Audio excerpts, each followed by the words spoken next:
여러분 안녕하십니까? 취중 쩐담. 오늘은 공동계좌, 은행 계좌에 대해서 좀 말씀드리려고 합니다.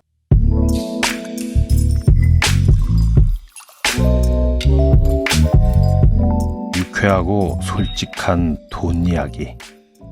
손원수의 취중 쩐담. 한국 같은 경우에는 공동계좌를 안 만들어주는 걸로 알고 있습니다. 미국은 이제 공동계좌라는 게 있는데요. A와 B가 같이 이제 계좌의 주인이 되는 거죠. 같이 돈을 집어넣을 수도 있고 뺄 수도 있고. 이렇습니다. 예를 들어서 아버지가 그 돈을 벌어서 계좌를 만들었어요. 아버지가 한 뭐 10만 불 정도 계좌를 만들었습니다. 아버지가 A예요. 그런데 아버지가 이제 연세가 드셔서 아들인 B를 그 계좌에 같이 이름을 넣고 싶어요. 저도 이렇게 많이 하시라고 말씀을 드려요. 그러면 보세요. A가 주인인 10만 불이라고 하는 은행 계좌에 B라고 하는 사람의 이름을 올리잖아요. 그러면 이름을 올리는 순간 국세청이라든지 은행이라든지 법원이라든지 이렇게 가정을 합니다.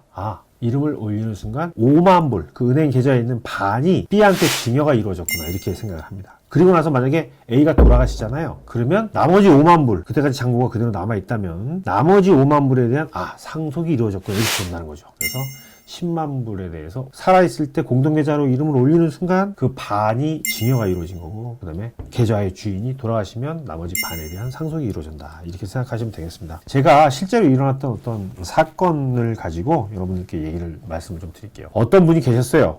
화이트 헤이트란 분인데, 이분이 점점 시력을 잃어가는 거예요. 그리고 부인도 이제 돌아가셨어요. 그래서 할 수 없이 처제, 부인의 동생이죠, 처제한테 내가 지금 체크 쓰기도 힘들고 이렇게 하니까 제발 내 은행 계좌를 좀 이렇게 테이크케어 해달라고 하면서 공동계좌의 주인으로 이제 올리게 됩니다. 그때 어떻게 봐야 돼요? 그 처제가 은행 계좌의 반은 처제가 주인이 되는 거죠. 그렇게 봐야 돼요, 사실은. 이제 쭉 처제가 이렇게 은행 일을 도와주다가 나중에 이제 힘들고 그러니까 처제가 떠나버려요. 멀리 다른 데로 떠납니다. 화이트헤이트 씨는, 이 사람은 그러면 나를 도와줄 간병인을 이제 구합니다. 간병인 이름으로 계좌의 공동 계좌 이름을 바꿔야 되겠다 생각을 하고 근데 이제 이분이 너무 연로하시고 힘들어서 은행에 직접 가지도 못하고 손편지를 써준 거예요.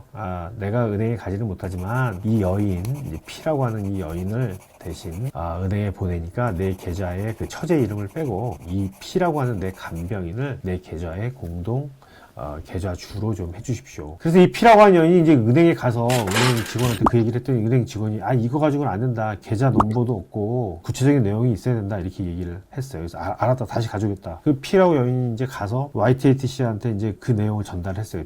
그래, 그럼 그 은행이 원하는 대로 해서 바꿔주자 라고 하다가 시간이 지나가지고 이분이 그냥 잊어버리고 있다가 돌아가신 거예요.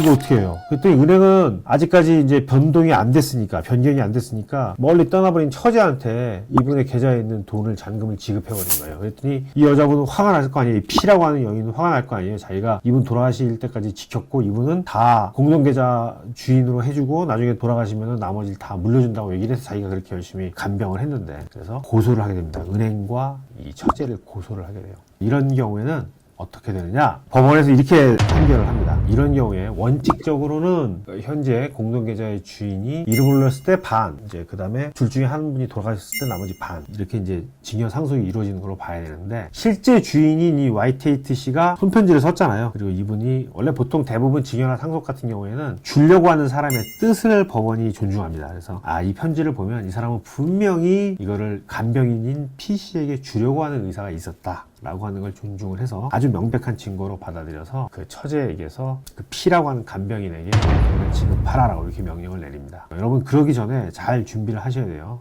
잘 아시다시피 우리가 트러스트를 만들기도 하고, 왜냐면 10만 불이 넘어버리면 우리 일리노이주 같은 경우에는 법원에서 이렇게 가져가 버린단 말이에요. 그래서 정부가 가져갈 수 있기 때문에 미리 돌아가시기 전에 공동계좌로 할 수도 있고, 다른 것도 있어요. 돌아가셨을 때 살아있는 동안에는 공동계좌 주인이 아니더라도 내가 죽으면 베네피셔리를 누구로 한다 라고 은행에 지정할 수가 있어요. 그렇게 해놓으면 은행에서 이분이 돌아가셔도 프로베이트 코트 가지 않고 그냥 베네피셔리한테 잔액을 줄 수가 있습니다. 그렇게 미리 해놓으실 수도 있어요. 구독, 좋아요 잊지 마시고요. 오늘 여기까지 말씀드리겠습니다. 대단히 감사합니다.